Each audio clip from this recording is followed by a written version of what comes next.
Pasi qortoi rënien shpirtërore të Judës, Isaia në këtë tekst profetizon për mbushjen e mbretërisë së Perëndisë që do të ndodhë në ditët e fundit. Edhe pse realiteti i asaj kohe nuk linte pothuajse asnjë arsye për shpresë, Perëndia i thret njerëzit e tij të jetojnë me të shpresë, duke parë drejt asaj që ai do të përmbush në të ardhmen.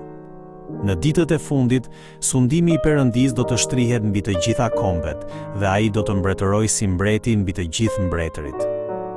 Ndryshe nga Izraeli, i cili kishte përçmuar fjalën e Perëndisë dhe ishte larguar prej tij, kombet do të vinë te Perëndia me dëshirën për të mësuar udhët dhe fjalën e tij.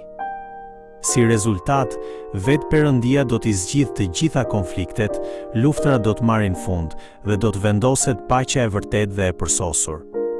Por tragjedia është se populli i beslidhjes nuk po i shërbente Perëndisë. Prandaj, dita e fundit do të jetë një ditë shpëtimi dhe paqeje për ata që besojnë dhe i binden Perëndisë, por një ditë zemërimi dhe gjykimi për ata që e refuzojnë atë.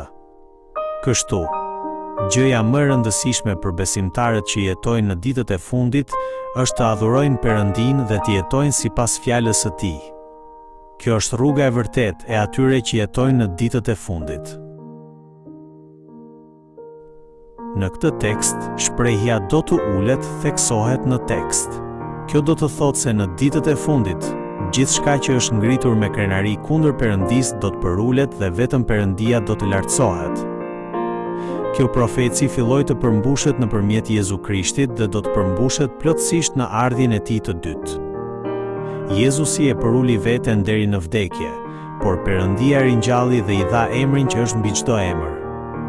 Si rrjedhim, çdo gjuhë do të përkulet para emrit të Jezusit dhe çdo gojë do të rrëfejë se Jezu Krishti është Zot, për lavdinë e Perëndisë atë.